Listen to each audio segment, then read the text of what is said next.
انتہائی معزز اور مکرم جملہ حاضرین سامعین، السلام علیکم ورحمۃ اللہ وبرکاتہ۔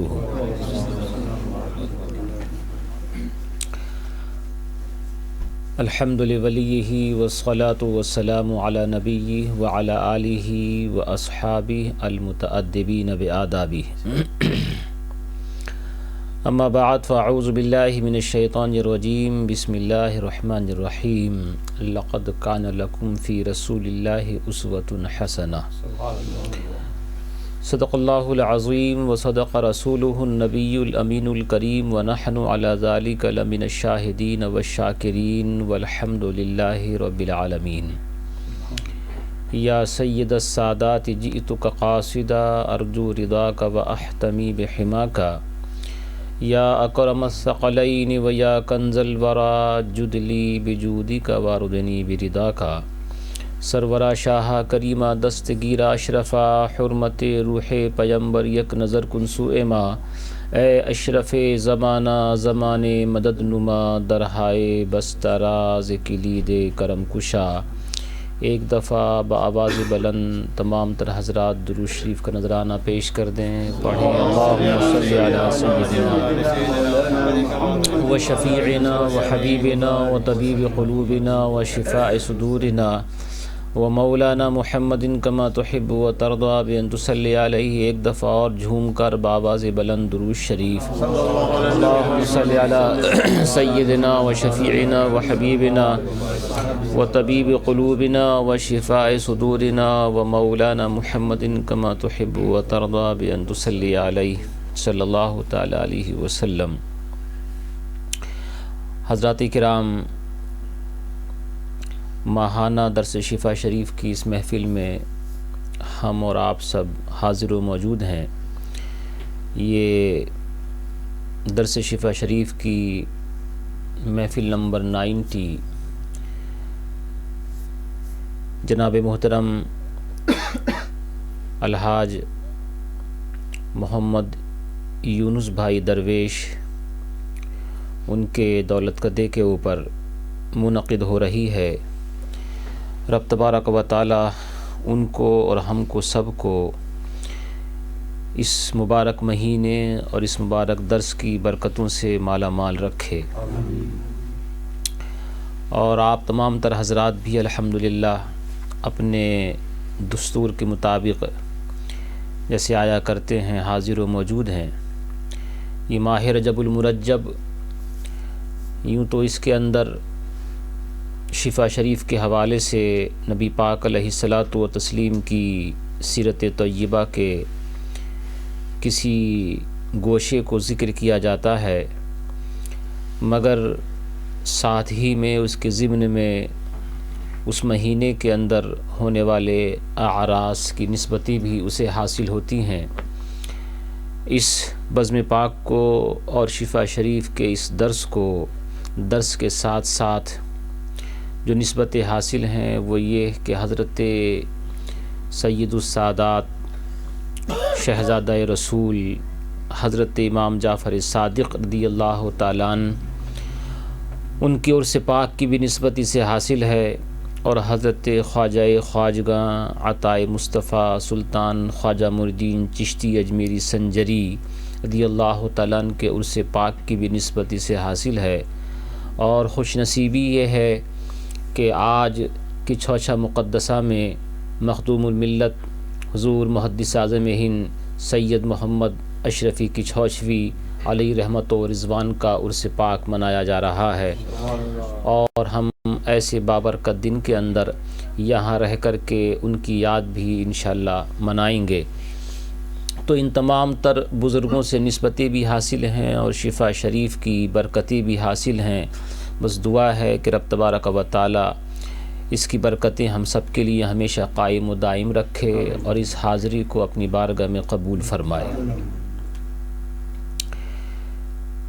ایک دفعہ اور بآواز بلند درود شریف پڑھ دیں، اللہم صلی علی سیدنا و شفیعنا و حبیبنا و طبیب قلوبنا و شفاء صدورنا و مولانا محمد کما تحب و ترضا بان تصلی علیہ۔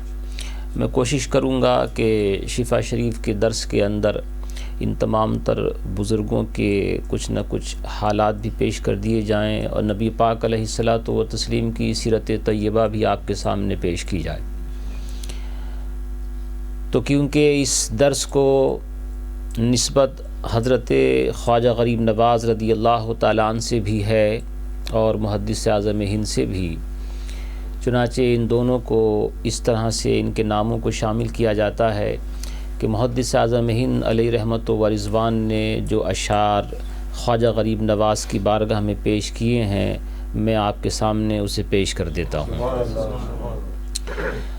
حضور سید محمد کی چھوچویں محدث اعظم ہند علیہ رحمت و رضوان اپنے آقا حضرت خواجہ غریب نواز رضی اللہ تعالیٰ عنہ کی بارگاہ میں یوں پیش کرتے ہیں اپنے معروضے کو اور اپنی عقیدتوں کے پھول اس طرح سے نچھاور کرتے ہیں۔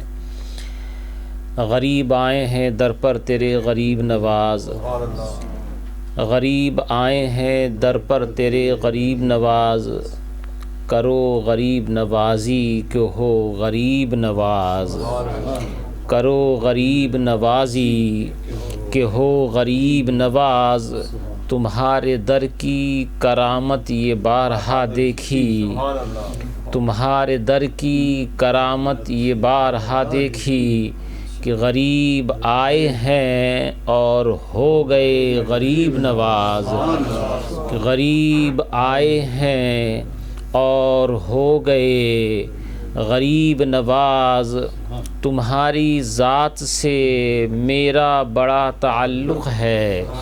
یہ تعلق بھی بڑے اچھوتے انداز میں انہوں نے ذکر کیا ہے، تمہاری ذات سے میرا بڑا، اور یہ تعلق ایسا ہے کہ صرف انہی کا نہیں بلکہ ہم میں سے ہر ایک کا ہے۔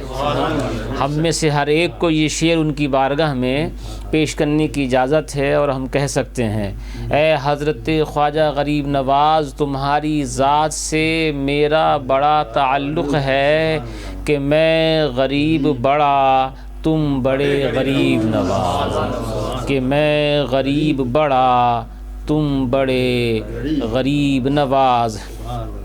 حضور یہ ہے مانگنے کا طریقہ، یہ ہے بھیک مانگنے کا انداز، حضور اشرف سمنا کے نام کا صدقہ، کہیں بھی جائیں تو اپنے پیر و مرشد کے حوالے سے وہاں بھیک مانگیں، یہ ہمارے بزرگوں کا سکھایا ہوا طریقہ ہے۔ حضور اشرف سمنا کے نام کا صدقہ، ہماری جھولی کو بھر دیجئے غریب نواز، ہماری جھولی کو بھر دیجئے غریب نواز، زمانے بھر سے مجھے کر دیا غنی سید، زمانے بھر سے مجھے کر دیا غنی سید، میں صدقے جاؤں تیری جوگ کے غریب نواز، میں صدقے جاؤں تیری جوگ کے غریب نواز۔ اور یہ جو محدث اعظم ہند کے اشعار میں ابھی پڑھنے جا رہا ہوں، اس سے پہلے کبھی میں نے آپ کو نہیں سنائے، درس میں تو کیا غیر درس کے اندر بھی کبھی پیش نہیں کیے، کیونکہ یہ سیرت پاک کی بھی محفل ہے، اس لیے اس حوالے سے یہ اشعار بھی اور محدث اعظم ہند کی یاد بھی تازہ ہو جائے گی۔ اعلیٰ حضرت فاضل بریلوی علیہ رحمت و رضوان کی ایک مشہور زمانہ نعت ہے، نظم ہے، کیا ہی ذوق افزا شفاعت ہے تمہاری واہ واہ، قرض لیتی ہے گناہ پرہیزگاری واہ واہ، یہ اعلیٰ حضرت فاضل بریلوی علیہ رحمت و رضوان کی نعت ہے۔ کیا کہا ہے انہوں نے؟ کیا ہی ذوق افزا شفاعت ہے تمہاری واہ واہ۔ صرف ایک ہی شعر کے بارے میں کچھ ذکر کروں گا پھر آگے بڑھوں گا۔ وہ کہہ رہے ہیں اپنے عشق و محبت میں، یا رسول اللہ صلی اللہ تعالیٰ علیہ وسلم، آپ کی شفاعت اتنا شوق دلاتی ہے، اتنا ذوق دلاتی ہے، قرض لیتی ہے گناہ پرہیزگاری واہ واہ، یعنی پرہیزگاری بھی یہ کہتی ہے کسی سے کہ مجھے گناہ قرض دے دو۔ کیوں؟ کیسے گناہ قرض دے دو؟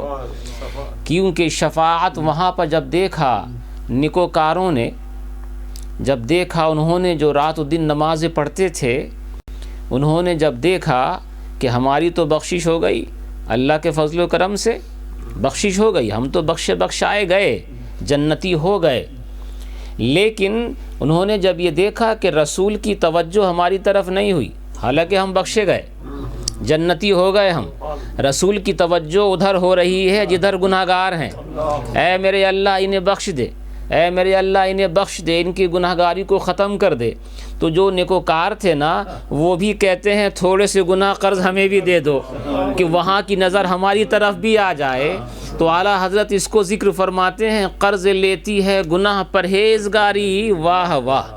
یہ شعر اعلیٰ حضرت کے ہیں۔ اب ان کے پہلے محدث اعظم ہند کے اشعار سنیے، انہوں نے اس پہ تضمین فرمائی ہے، کہتے ہیں پرسش اعمال میں مہمانداری، واہ واہ۔ یہ محدث اعظم ہند کے اشعار، یہ ٹوٹل مل کر کے 5 ہیں، 3 محدث اعظم ہند کے اور 2 اعلیٰ حضرت فاضل بریلوی کے۔ اب آپ اس کو سمجھتے جائیے گا، 3 شروع کے محدث اعظم ہند کے ہیں اور 2 آخر کے اعلیٰ حضرت فاضل بریلوی علیہ رحمت و رضوان کے۔ پرسش اعمال میں مہمانداری، واہ واہ، بار یابی اپنی پھر دیدار باری، واہ واہ، بھر گئی جنت گنہگاروں سے ساری، واہ واہ، کیا ہی ذوق افزا شفاعت ہے تمہاری، واہ واہ، قرض لیتی ہے گناہ گاری، گناہ پرہیزگاری، واہ واہ۔ پھر کہتے ہیں غنچۂ دل کیوں کھلا، غنچۂ دل کیوں کھلا، کیوں رو بصیحت ہے مزاج، غنچۂ دل کیوں کھلا، کیوں رو بصیحت ہے مزاج۔ اعلیٰ حضرت کے شعر کیا تھے؟ وہ یہ فرماتے ہیں آخر میں، کیا مدینے سے صبا آئی، یعنی مدینے سے کوئی ہوا آئی ہے کیا، کیا مدینے سے صبا آئی کہ پھولوں میں ہے آج کچھ نئی بو، بھینی بھینی پیاری پیاری، واہ واہ۔ یہ اعلیٰ حضرت کے۔ اب محدث اعظم ہند نے اس سے پہلے 3 شعر کہے، کہتے ہیں غنچۂ دل کیوں کھلا، کیوں رو بصیحت ہے مزاج، داغ سب گل بن کے کیوں مہکے، گیا کیوں اختلاج، کس کے کوچے کی ہوا نے کر دیا میرا علاج، کیا مدینے سے صبا آئی کہ پھولوں میں ہے آج کچھ نئی بو، بھینی بھینی پیاری پیاری، واہ واہ۔ اس کے بعد کہتے ہیں بخشے جاتے ہیں گناہ صدقے میں ان کے نام کے، بخشے جاتے ہیں گناہ صدقے میں ان کے نام کے، کام آتے ہیں یہی ہر بے کس و ناکام کے، خاص رتبے ہو گئے ان کی بدولت عام کے، صدقے اس انعام کے قربان اس اکرام کے، ہو رہی ہے دونوں عالم میں تمہاری، واہ واہ۔ اور آخر میں فرماتی ہیں، تو 14 اشعار ہیں، صرف یہ آخری شعر، ایسے کوچے میں جہاں کی موت ہے رشق بقا، ایسے کوچے میں جہاں کی موت ہے رشق بقا، جہاں کا مرنا بھی زندگی سے افضل ہے، ایسے کوچے میں جہاں کی موت ہے رشق بقا، جس کے کتوں پر کرے عشاق جان و دل فدا، تجھ سے اے سید فرماتے ہیں مولانا رضا، تجھ سے اے سید فرماتے ہیں مولانا رضا، پارے دل بھی نہ نکلا دل سے تحفے میں تیرا، ان سگانے کو سے اتنی جان پیاری، واہ واہ۔ درود شریف پڑھیں، اللہم صلی علی سیدنا و شفیعنا و حبیبنا و مولانا محمد کما تحب و ترضی بان تصلی علیہ صلی اللہ تعالی علیہ وسلم۔ آپ تمام تر حضرات کو بخوبی علم ہے کہ اس درس کے اندر نبی پاک علیہ الصلاۃ والتسلیم کی سیرت پاک کے کچھ گوشوں کو پیش کیا جاتا ہے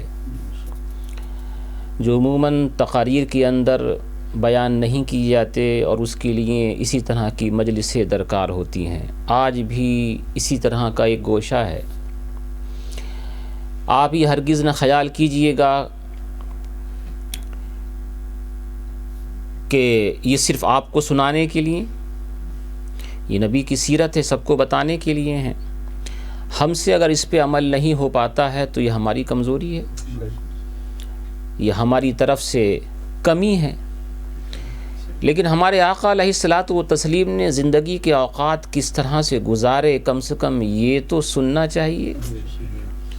نبی پاک علیہ الصلاۃ والتسلیم نے اپنے زندگی کے دن و رات کس طرح سے گزارے، یہ تو علم ہونا چاہیے۔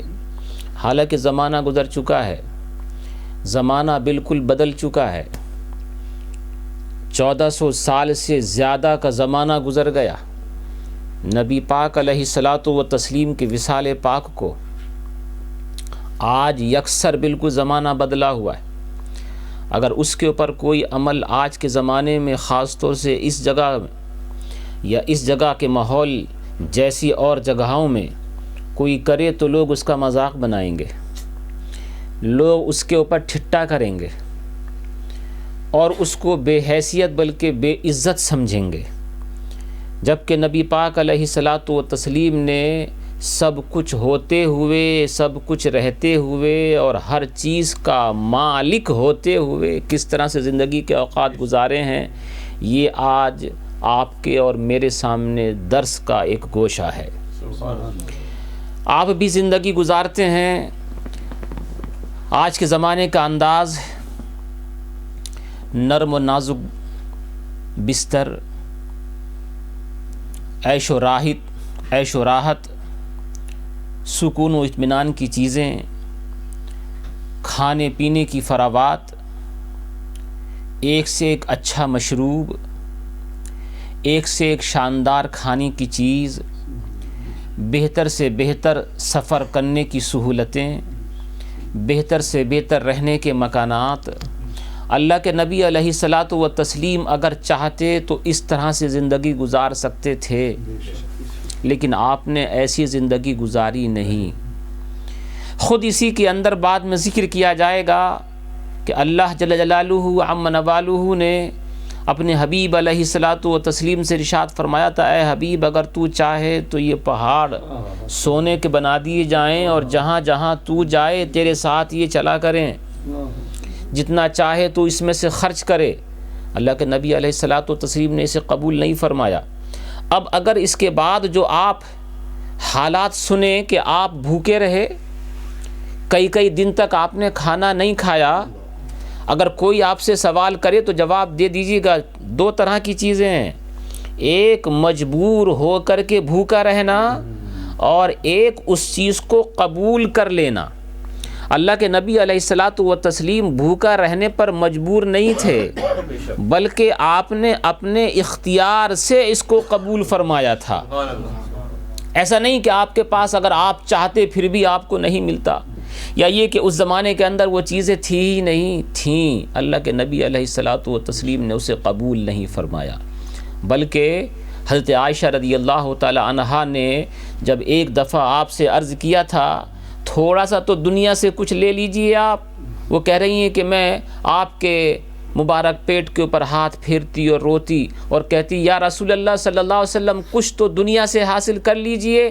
اللہ کے نبی علیہ الصلاۃ و تسلیم نے ارشاد فرمایا، قال لی، فرماتی ہیں وہ کہ اللہ کے نبی علیہ الصلاۃ و تسلیم نے مجھ سے ارشاد فرمایا، انی عرض علی ان یجعل لی بطحاء مکہ ذہبا، کہ میرے اوپر یہ چیزیں پیش کی گئی ہیں، اللہ کی طرف سے یہ باتیں میرے اوپر پیش کی گئی ہیں کہ مکے کے یہ جو پہاڑ ہیں ان کو سونا بنا دیا جائے۔ میرے پاس یہ فرمائش ہوئی، جبرائیل امی آئے، آ کر کے عرض کیا کہ آپ کا اللہ آپ کو سلام کہتا ہے اور یہ ارشاد فرماتا ہے آپ اگر کہیں تو مکے کے یہ پہاڑ سونے بنا دیے جائیں اور آپ کے ساتھ رہیں۔ فقلت، تو میں نے عرض کیا، لا یا رب، نہیں اے میرے اللہ، یہ میں نہیں چاہتا، بلکہ میں تو یہ چاہتا ہوں اجوع یومن و اشبع یوما، میں ایک دن بھوکا رہوں اور ایک دن میں پیٹ بھر کے رہوں۔ اجوع یوما، میں ایک دن بھوکا رہوں اور ایک دن پیٹ بھر کر رہوں۔ فاما الیوم الذی اجوع فیہ، فَأَمَّا الْيَوْمُ الَّذِي أَجُوعُ فِيهِ، تو وہ دن جس میں بھوکا رہوں، فَأَتَضَرَّعُ إِلَيْكَ، تو میں تیری بارگاہ میں گڑ گڑاؤں، وَأَدْعُوكَ، اور میں تجھ سے دعا کروں، وَأَمَّا الْيَوْمُ الَّذِي أَشْبَعُ فِيهِ، اور وہ دن کہ جس میں میرا پیٹ بھرا ہو، فَأَحْمَدُكَ وَأُثْنِي عَلَيْكَ، میں تیری حمد و ثنا بجا لاؤں، یعنی بھوکا رہوں تو بھی تجھے یاد کروں اور پیٹ بھرا ہوا ہو تو بھی تجھے ہی یاد کروں۔ یعنی زندگی کے دو ہی حالات ہوتے ہیں، یا تو پریشان کن ہوا کرتے ہیں یا مسرور کن ہوا کرتے ہیں۔ ایک مرد مومن کی شان یہ ہے، اگر اللہ کی مشیت سے کسی کے اوپر کوئی پریشانی آئے تو بھی اللہ کو یاد کرے، اور اگر سرور اور اطمینان ہو تو بھی اللہ ہی کو یاد کرے۔ اللہ کے نبی علیہ الصلاۃ والتسلیم نے گویا کہ اللہ نے ان کو اختیار دیا تھا، آپ جس طرح سے چاہیں رہیں۔ دیکھو امام قاضی اعظم علیہ رحمت و رضوان اپنی سند کے ساتھ حدیث بیان کرتے ہیں۔ آپ نے بارہا سنا نا، امام قاضی اعظم جب بیان کرتے ہیں تو پوری سند بیان کرتے ہیں۔ مجھ سے انہوں نے بیان کیا، مجھ سے انہوں نے بیان کیا، میں سند تبرک کے لیے آپ کے سامنے پیش کرتا ہوں۔ وہ فرماتے ہیں حدثنا سفیان بن العاص، ہم سے حدیث بیان کی حضرت سفیان ابن عاص نے۔ ہر ایک کے اوپر آپ سبحان اللہ اس لیے کہیں گے کہ یہ بزرگوں کے نام ہے، یہ بڑے بڑے محدثین کے نام ہیں۔ ہم سے حدیث بیان کی سفیان ابن عاص نے، والحسین ابن محمد الحافظ، اور حسین ابن محمد حافظ نے، والقاضی ابو عبداللہ التمیمی، اور قاضی ابو عبداللہ التمیمی نے۔ قالو، یہ سب کہتے ہیں حدثنا احمد بن عمر، کہ ہم سے حدیث بیان کی ہے احمد ابن عمر نے۔ وہ کہتے ہیں حدثنا ابو العباس الرازی، ہم سے حدیث بیان کی ہے حضرت ابو العباس الرازی نے۔ قال، وہ فرماتے ہیں کہ ہم سے حدیث بیان کی ہے ابو احمد الجلودی نے۔ حدثنا ابی سفیان، وہ کہتے ہیں ہم سے حدیث بیان کی ہے حضرت ابو سفیان نے۔ حدثنا ابو الحسین مسلم بن الحجاج، وہ کہتے ہیں ہم سے حدیث بیان کی ہے حضرت ابو الحسین مسلم ابن الحجاج نے۔ یہ مسلم ابن الحجاج کون؟ جس کو آپ لوگ امام مسلم کے نام سے یاد کرتے ہیں۔ یہ مسلم ابن حجاج فرماتے ہیں ہم سے حدیث بیان کی ہے حضرت ابو بکر ابن ابی شیبہ نے۔ وہ کہتے ہیں ہم سے حدیث بیان کی ہے حضرت ابو معاویہ نے۔ وہ کہتے ہیں ہم سے حدیث بیان کی ہے حضرت اعمش کی طرف سے۔ وہ کہتے ہیں حضرت ابراہیم کی طرف سے۔ وہ کہتے ہیں حضرت اسود کی طرف سے، اور وہ کہتے ہیں کہ ہم سے حدیث بیان کی ہے حضرت عائشہ صدیقہ رضی اللہ تعالیٰ عنہا نے۔ قالت، کہ وہ کہتی ہیں ما شبع رسول اللہ صلی اللہ تعالی علیہ وسلم ثلاثۃ ایام طباعا۔ میں سیرت نبوی کے ان چیزوں کو اس لیے اور بھی پیش کرتا ہوں کبھی کبھی کہ عموماً ہوتا یہ ہے، کبھی کسی کو، مجھے یا آپ کو اللہ تعالیٰ ہر بیماری سے، ہر آفت و مصیبت سے، پریشانی سے محفوظ رکھے، لیکن عموماً ماحول یہ ہے کسی کے اوپر تھوڑی سی پریشانی آئی تو بس وہ اس طرح سے بے چین بے قرار ہو جاتا ہے کہ نامعلوم جیسے کہ کیا ہے، کس طرح کا ہے۔ ارے بعض بزرگان دین تو پریشانی کو بھی گلے اس لیے لگاتے تھے کہ اس پریشانی سے خدا یاد آتا ہے، اور وہ یہ کہا کرتے تھے ہرچے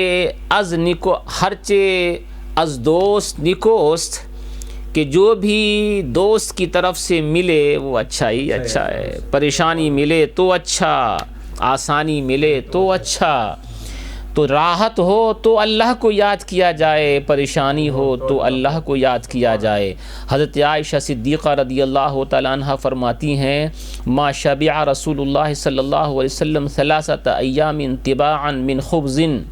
اللہ کے نبی علیہ الصلاۃ والتسلیم نے کبھی بھی، ہر مسلمان کا حق ہے کہ نہیں کہ وہ اپنے آقا کی سیرت کو جانے، پہچانے، ان کی ہر بات کو جانے، پہچانے، علم میں رکھے۔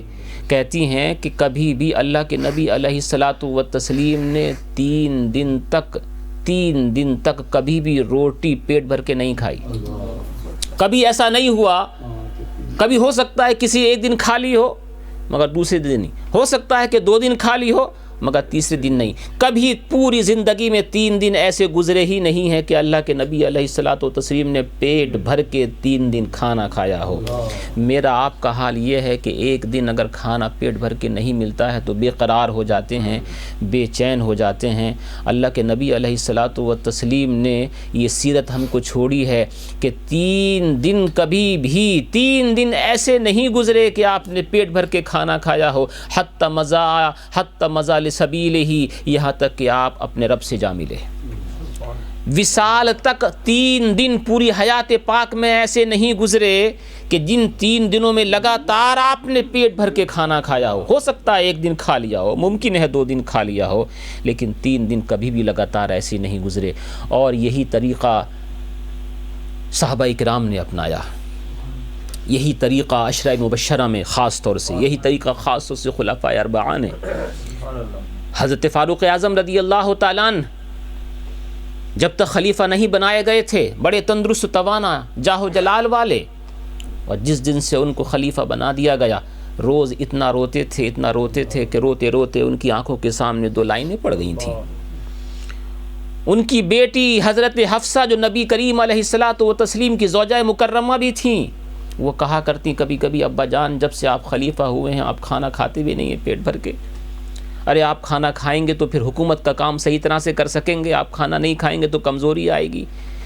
کہا کرتے تھے کہ تمہاری یہ محبت ہمیں معلوم ہوئی کہ آپ ہم سے محبت کرتے ہیں آپ لوگ، مگر مجھے صرف اس سوال کا جواب دو، میں اس لیے کھانا نہیں کھاتا ہوں کہ کل بروز قیامت اگر میرے رب نے مجھ سے یہ پوچھ لیا کہ عمر تم کو خلیفہ بنایا گیا تھا مسلمانوں کی دیکھ بھال کے لیے، پوری حکومت جہاں تک میری حکومت ہے اگر اس میں ایک یتیم یا بیوہ بھی بغیر پیٹ بھرے کھانا کھائے ہوئے سو جائے اور میں کھانا کھا لوں، میرے رب نے مجھ سے پوچھ لیا کہ تجھے حاکم بنایا گیا تھا مگر تیری دور حکومت میں فلاں یتیم بغیر پیٹ بھرے سویا اور تو نے پیٹ بھر لیا، تو میں کم سے کم اتنا تو عرض کر سکوں گا پروردگارا اس نے اگر نہیں کھایا تھا تو میں نے بھی نہیں کھایا تھا، میں نے بھی پیٹ نہیں بھرا تھا۔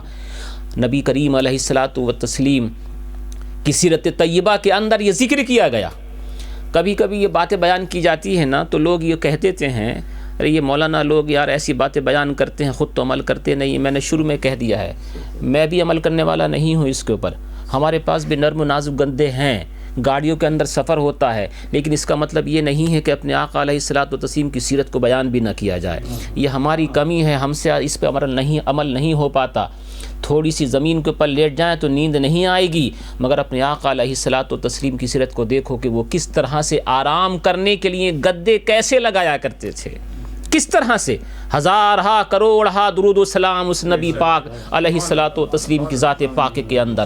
فرماتے یہاں تو من خبزن ہے نا، روٹی آج ہمارے پاس گیہوں کی روٹی کی کتنی فراوانی ہے، بلکہ شادیوں کے اندر کس طرح سے ویسٹ ہوتا ہے، کیسی کیسی روٹیاں کتنی کہاں ڈال دی جاتی ہیں۔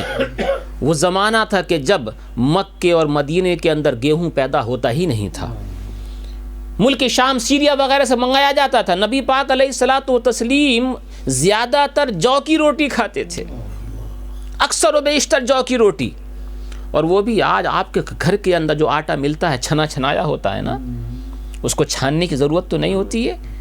آپ ہندوستان اور پاکستان سے بہت سارے ہندوستان سے تعلق رکھنے والے آپ نے دیکھا ہوگا کہ بڑی بوڑھیاں پہلے آٹے کو چھانتی تھی نا، چھلنی سے چھانتی تھیں، آج تو چھنایا ملتا ہے۔ یہ چھلنی اللہ کے نبی علیہ الصلاۃ والتسلیم کے زمانے میں موجود تھی ہی نہیں، حضور صلی اللہ علیہ وسلم کے زمانے میں چھلنیاں نہیں تھیں۔ آپ دیکھیں جب چھلنی سے آٹا نہ چھانا جائے گا تو پھر وہ کتنا موٹا ہوگا، اس کے اندر بھوسی کتنی ہوگی، کس طرح سے ہوگی، مگر قربان جاؤ اللہ کے نبی علیہ الصلاۃ والتسلیم کی ذات پاک کے اوپر آپ نے وہ موٹا چھنا ہوا آٹا کھایا اور کھا کر کے بھی اللہ کا شکر ادا کیا۔ یہ شمائل ترمذی حضرت سہل بن سعد رضی اللہ تعالیٰ عنہ ان کی طرف سے روایت، قیل لہو کہا گیا اکل رسول اللہ صلی اللہ علیہ وسلم النقیہ، اللہ کے نبی علیہ الصلاۃ والتسلیم نے کبھی یہ میدا کی روٹی یا میدا کھائی کبھی، جیسے ہمارے گھروں میں ملتا ہے نا چھنایا آٹا، اس کو نقی کہتے ہیں عربی کے اندر، نقیہ الحواریہ، کیا کبھی یہ میدا اور یہ آٹا چھنا ہوا کبھی کھایا؟ فقال سہل ما رأى رسول اللہ صلی اللہ علیہ وسلم النقیہ حتی لقی اللہ۔ حضرت سہل رضی اللہ تعالیٰ صحابی رسول فرماتے ہیں کہ ارے تم کھانے کی بات کرتے ہو، اللہ کے نبی علیہ الصلاۃ والتسلیم نے کبھی چھنا ہوا یا میدا کا آٹا دیکھا ہی نہیں، کبھی دیکھا بھی نہیں، حتی لقی اللہ، یہاں تک کہ اللہ سے آپ نے ملاقات کر لی، یعنی آپ کا وصال ہو گیا۔ فقیل لہو، تو ان سے فرمایا گیا، کہا گیا سہل رضی اللہ تعالیٰ سے، حل کانت لکم مناخل علی عہد رسول اللہ صلی اللہ تعالی علیہ وسلم، کیا حضور صلی اللہ علیہ وسلم کے زمانے میں چھلنی تھی؟ اس کو صف کہتے ہیں، ایسی طرح سے کوئی نام ہے؟ کیا چھلنی تھی حضور صلی اللہ علیہ وسلم کے زمانے میں جس سے آٹا چھانا کرتے تھے؟ حضرت سہل رضی اللہ تعالیٰ نے ارشاد فرمایا ما کانت لنا مناخل، ہمارے زمانے میں چھلیاں نہیں تھیں، آٹا چھاننے کے لیے کوئی چیز نہیں تھی۔ فقیلا، تو ان سے کہا گیا کیف کنتم تصنعون بالشعیر، تو جو کے آٹے کے ساتھ کیا کیا کرتے تھے؟ وہ تو بہت موٹا ہوتا ہے، اس کے ساتھ تو بہت زیادہ آٹے کے ساتھ میں جو موٹی چیز رہتی ہے وہ تو پھر تم کھاتے ہوگے، اس کو کس طرح سے صاف کیا کرتے تھے؟ قال كنا ننفخه فيطير منه ما طار ثم نعجنه، کہ ہم یہ کیا کرتے تھے کہ آٹا ہمارے سامنے ہوتا، ہم خالی اس کو سامنے رکھ کر کے اس کو پھونک لیا کرتے تھے، اور پھونک کر کے جو اس کی بھوسی اڑا کرتی وہ اڑ جایا کرتی، اور باقی جو بچتی اسی کو ہم گوندھ لیا کرتے تھے۔ اللہ کے نبی علیہ الصلاۃ والتسلیم نے اس طرح سے گندھا ہوا آٹا تناول فرمایا۔ حضرت عائشہ صدیقہ رضی اللہ تعالی عنہ یہ فرماتی ہیں کہ ما شبع آل رسول اللہ صلی اللہ علیہ وسلم من خبز بر حتی لقی اللہ، اللہ کے نبی علیہ الصلاۃ والتسلیم نے کبھی بھی گیہوں کی روٹی سے پیٹ نہیں بھرا، گیہوں کی روٹی پیٹ بھر کے کبھی نہیں کھائی، یہاں تک کہ آپ کا وصال ہو گیا، یہاں تک کہ آپ کا انتقال ہو گیا۔ یہ فقر حقیقی جو نبی پاک علیہ الصلاۃ والتسلیم کا اختیاری تھا، حضور نے خود اختیار کیا تھا، مجبور ہو کر کے نہیں، اس سیرت کو حضرت خواجہ غریب نواز نے کر کے دکھایا، امام جعفر صادق رضی اللہ تعالیٰ نے کر کے دکھایا، ہمارے بزرگان دین نے کر کے دکھایا۔ یہ لوگ اگر چاہتے تو اپنے لیے بہت کچھ کر سکتے تھے، مگر خواجہ غریب نواز کا زمانہ صدیوں بعد ہے۔ خواجہ غریب نواز رضی اللہ تعالیٰ عنہ ایک اچھے خاصے کھاتے پیتے گھرانے کے اندر پیدا ہوئے، مگر سب کچھ رب کے لیے نچھا کر دیا، بھوکے رہے پیاسے رہے، کیوں؟ نبی کی سنت ادا ہو جائے۔ حضرت امام جعفر صادق جن کا یوم منانے کے لیے ہم یہاں پر بیٹھے ہوئے ہیں، شہزادہ رسول ہیں نا، وہ اگر چاہتے تو پوری دنیا ان کے قدموں کے اندر رہتی، مگر کبھی بھی آپ نے ایسا نہیں چاہا۔ نبی پاک علیہ الصلاۃ والتسلیم نے ایک حدیث شریف میں آپ کے سامنے پیش کرتا ہوں، تو عائشہ صدیقہ رضی اللہ تعالیٰ عنہ سے فرمایا تھا، یا عائشہ، اے عائشہ، ان الدنیا، یہ عموماً اس طرح کی باتیں آپ کو سننے کو نہیں ملتی ہیں لیکن میں ذکر کرتا ہوں، فرمایا اے عائشہ، ان الدنیا لا تنبغی لمحمد ولا لآل محمد، اے عائشہ یہ دنیا نہ میرے لیے مناسب ہے نہ میری اولاد کے لیے مناسب ہے۔ اس لیے اولاد رسول صلی اللہ تعالیٰ علیہ وسلم، چاہے حضرت امام حسین ہوں، امام زین العابدین ہوں، حضرت امام محمد باقر ہوں، یا امام جعفر صادق رضی اللہ تعالیٰ عنہ، یہ لوگ اگر چاہتے تو اپنے لیے بہت کچھ اکٹھا کر لیتے، لیکن امام جعفر صادق رضی اللہ عنہ جو مستجاب الدعوات تھے، جو زبان سے نکال دیا کرتے وہ ہو جایا کرتا تھا، لیکن پھر بھی ان کا حال یہ ہے۔ حضرت لیث ابن سعد ایک بہت بڑے بزرگ گزرے ہیں محدثین میں سے، وہ یہ کہتے ہیں کہ میں ایک دفعہ عصر کی نماز کے ٹائم کوہ صفا کے اوپر چڑھا، کبھی کبھی آپ عمرہ اور حج کے لیے گئے ہوں گے نا، کوہ صفا کے اوپر چڑھا تو میں نے دیکھا ایک شخص کو کہ وہ بیٹھے ہوئے، وہ جانتے نہیں تھے، یہ بیان کرنے والے بھی اپنے زمانے کے محدث ہیں، وہ کہتے ہیں مجھے معلوم نہیں تھا کہ یہ کون ہے، مگر میں نے دیکھا ایک شخص بیٹھے ہوئے، اور وہ بیٹھے ہوئے شخص یاد کر رہے ہیں اپنے رب عز و جل کو، کہ میں نے دیکھا کہ انہوں نے یا رب کہتے کہتے اتنی لمبی سانس لی کہ آپ کی سانس کہتے کہتے رک گئی، صرف یہی کہتے رہے یا رب یا رب یا رب۔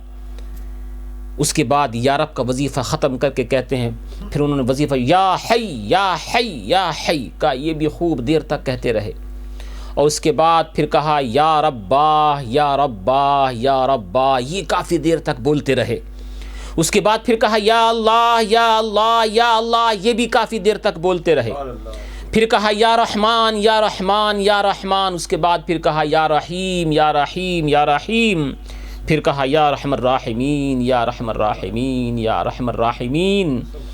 یہ کہا جب یہ وظیفہ کر چکے اس کے بعد پھر اپنے رب سے دعا مانگتے ہیں, اے میرے اللہ مجھے انگور کھانے کا جی چاہ رہا ہے, مجھے انگور کھلا دے. میرا انگور کھانے کو جی چاہتا ہے, مجھے انگور کھلا. اے میرے اللہ یہ میری دونوں چادریں پرانی ہو گئی ہیں, مجھے نئی چادریں دلا. حضرت لیث ابن سعد رضی اللہ تعالیٰ عنہ ارشاد فرماتے ہیں میں نے خود اپنی آنکھوں سے دیکھا کہ ابھی ان کی زبان ہلی تھی اور میں نے دیکھا کہ ایک عمدہ ٹوکری کے اندر بہترین انگور سامنے رکھے ہوئے ہیں, اور میں نے دیکھا کہ ایک حسین و جمیل 2 چادریں ان کے سامنے آ کر کے رکی ہوئی ہیں. کہ میں سامنے آیا, میں نے سلام کیا. جب وہ انگور کھانے لگے تو میں نے کہا حضور میں بھی اس میں آپ کا شریک ہوں. کہنے لگے کہ تو کیسے اس میں شریک ہو گیا؟ کہا اس لیے کہ جب آپ دعا کر رہے تھے تو میں آپ کی دعا پر آمین کہہ رہا تھا, اس لیے میں بھی آپ کا شریک ہو گیا. کچھ لوگ یہ سوال کرتے ہیں نا دعا مانگنے, دیکھو میں ایک بات عرض کروں آپ سے, وہ دعا زور سے مانگ رہے تھے نا تبھی انہوں نے آمین کہی. وہ دعا زور سے مانگ رہے تھے نا تبھی انہوں نے سنی نا. تو کبھی کبھی زور سے دعا مانگنا بھی صحیح ہے اور آہستہ دعا مانگنا بھی صحیح ہے. کچھ لوگ یہ کہتے ہیں مسجد میں دعا مانگنے سے کیا فائدہ ہے, گھر مانگو جا کر کے, دکھانے کے لیے مانگتے ہو کیا؟ اگر تم اللہ کے لیے مانگتے ہو تو گھر بیٹھ کر کے مانگو. ہمارے بزرگوں نے دونوں طریقے اپنائے ہیں, گھر بیٹھ کر کے بھی دعائیں مانگی ہیں اور عرف عام اور سب کے سامنے منظر عام پر بھی دعائیں مانگی ہیں. اگر وہ منظر عام پر دعائیں نہ مانگتے تو یہ آمین کیسے کہتے؟ اور اس کا پتہ یہ بھی چلا کہ دعا کرنے والا تو ہے ہی دعا کرنے والا, لیکن آمین کہنے والا بھی دعا کرنے والوں کا شریک ہوا کرتا ہے. اس سے یہ بھی معلوم ہوا کہ آمین کہنے والا دعا میں شریک ہوتا ہے. میں دعا کروں آپ آمین کہیں, آپ دعا کریں میں آمین کہوں, تو جو دعا کرنے والا ہے جو وہ مانگ رہا ہے آمین کہنے والا بھی اس میں شریک ہوا کرتا ہے. کہتے میں بھی اس میں شریک ہوں. کہنا اچھا پھر آ جاؤ تم بھی اگر تم شریک ہو تو. کہتے میں نے وہ انگور کھائے اور قسم اللہ کی ایسے میٹھے انگور تھے کہ زندگی میں کبھی میں نے نہیں کھائے تھے. اور ہم نے دونوں نے وہ اس کے بعد جب انگور کھا لیے تو کہنے لگے کہ ایک چادر اٹھا کر کے مجھے دینے لگے اور کہا تو شریک ہے تو اس میں بھی شریک ہے, ایک چادر تو بھی لے لے. کہا میں نے کہا کہ نہیں مجھے اس کی ضرورت نہیں ہے, مجھے اس کی حاجت نہیں ہے. کہتے ہیں آپ نے وہ جو پرانی چادریں تھیں وہ اتاری, نئی چادروں کو پہنا اور کوہ صفا سے نیچے اترے. مغرب کی نماز کا ٹائم میں کچھ وقت باقی تھا, نیچے اترنے لگے. اتنے ہی میں ایک فقیر سامنے آتا ہے اور آنے کے بعد وہ کہتا اکسنی کساک اللہ یا ابن رسول اللہ صلی اللہ علیہ وسلم, اے اللہ کے رسول, اے شہزادہ رسول, اے اللہ کے رسول صلی اللہ علیہ وسلم کے بیٹے شہزادے, اے شہزادہ رسول مجھے کپڑے دیجئے, اللہ آپ کو کپڑے پہنائے. حلتن من حلل الجنہ, کپڑے مجھے دیجئے جنت کے کپڑوں میں سے, جنتی کپڑوں میں سے مجھے آپ کچھ کپڑے پہنائیے. فدفعہما الیہ, تو جو تھی نا 2 چادریں آپ کے پاس, دونوں چادریں ان کو عطا فرما دی. مگر آپ یہاں ایک توجہ میں آپ کو دلانا چاہتا ہوں, اس نے کہنے والے نے کیا کہا تھا؟ اس نے کہا تھا کہ جنت کے کپڑوں میں سے مجھے کپڑے دیجئے, اور آپ نے وہ دونوں کپڑے نکال کر کے اس کو دے دیے. یعنی پتہ یہ چلا کہ یہ پہن کر کے تو بھی جنتی ہو جائے گا, اس لیے کہ تو نے جنتی کپڑے مانگے اور ہم نے جنتی ہی کپڑے تجھے دیے ہیں. یہ کیف لحقت الرجل فقلت له من هذا, کہتے ہیں جب میں نے یہ سنا کہ یہ کہہ رہا ہے ابن رسول اللہ صلی اللہ علیہ وسلم, تو میں اس بھکاری کے پاس گیا اور میں نے جا کر کے کہا یہ کون ہے جس کو تو ابن رسول اللہ کہہ کر کے پکار رہا تھا, شہزادہ رسول کہہ رہا تھا, یہ کون ہے؟ میں نہیں جانتا ان کو یہ کون ہے, مگر اس کو دیکھا ہے میں نے کہ جو مانگتے ہیں وہ مل جاتا ہے, یہ ہیں کون؟ کہنے لگے فقال جعفر بن محمد, کہتے ہیں میں نے کہا کہ یہ جعفر ابن محمد ہیں, یہ امام جعفر صادق ہیں. یہ کہتے ہیں پھر میں پلٹ کر کے آیا فطلبتہ, میں نے ان کو ڈھونڈا, لاسمع منہ شیئا, تاکہ میں کچھ حدیث ان سے سنوں, انفع بہ, جس سے مجھے کچھ فائدہ ہو, فلم اجد ہو, تو میں نے ان کو نہیں پایا. پھر کہاں چلے گئے وہ؟ یہ شہزادہ رسول, انہوں نے نبی کریم علیہ الصلاۃ والتسلیم کی سیرت پاک کے اوپر عمل کر کے دکھایا. اللہ کے نبی علیہ الصلاۃ والتسلیم کے لیے میں ذکر کر رہا تھا کہ حضور صلی اللہ علیہ وسلم نے کس طرح سے سادگی کے ساتھ زندگی گزاری, کس طرح سے سادہ رہ کر کے زندگی گزاری. نبی کریم علیہ الصلاۃ والتسلیم کے لیے دوسری حدیث شریف کے اندر ذکر کیا جاتا ہے, ان جبرائیل نزل علیہ کہ حضرت جبرائیل امی علیہ الصلاۃ والتسلیم نازل ہوئے نبی پاک علیہ الصلاۃ والتسلیم کی بارگاہ میں، فقال لہ تو آپ سے عرض کیا، ان اللہ تعالی یقرئک السلام ویقول لک کہ اللہ آپ کو سلام کہتا ہے اور آپ سے کہتا ہے اتحب ان اجعل هذه الجبال ذهبا، کیا آپ یہ چاہتے ہیں کہ میں ان پہاڑوں کو سونا بنا دوں، وتکون معک حیثما کنت، اور وہ تمہارے ساتھ چلا کریں جہاں جہاں تم جاؤ۔ فاطرق ساعۃ، تو اللہ کے نبی علیہ الصلاۃ والتسلیم نے تھوڑی دیر کے لیے اپنی گردن کو جھکایا، تھوڑی دیر گردن جھکا کر کے ارشاد فرمایا، یا جبرائیل ان الدنیا دار من لا دار لہ، کہا اے جبرائیل دنیا اس کا گھر ہے جس کا کوئی گھر نہ ہو، دنیا اس کا گھر ہے جس کا کوئی گھر نہ ہو، ومال من لا مال لہ، اور اس کا مال ہے جس کے پاس کوئی مال نہ ہو۔ ہمارے پاس خزانہ آخرت ہے، ہمیں اس مال کی ضرورت نہیں ہے۔ قد یجمعها من لا عقل لہ، اور دنیا کو اکٹھا وہ کرتا ہے جس کے پاس عقل نہ ہو۔ اس اعتبار سے ہم میں سے ہر ایک بے عقل ہے، اس اعتبار سے ہم میں سے ہر ایک نادان ہے، اس لیے کہ نبی کریم علیہ، اور جب بغیر اس کے چارہ کار بھی نہیں، بغیر دنیا کو اکٹھا کیے ہوئے ہم تھوڑا سا ایک قدم آگے بڑھا بھی نہیں سکتے، مگر ہاں اس کے اوپر بھروسہ نہیں کرنا بھی نہیں چاہیے۔ مگر حضور صلی اللہ علیہ وسلم نے بالکل سادہ زندگی گزاری، بالکل سادہ زندگی گزاری۔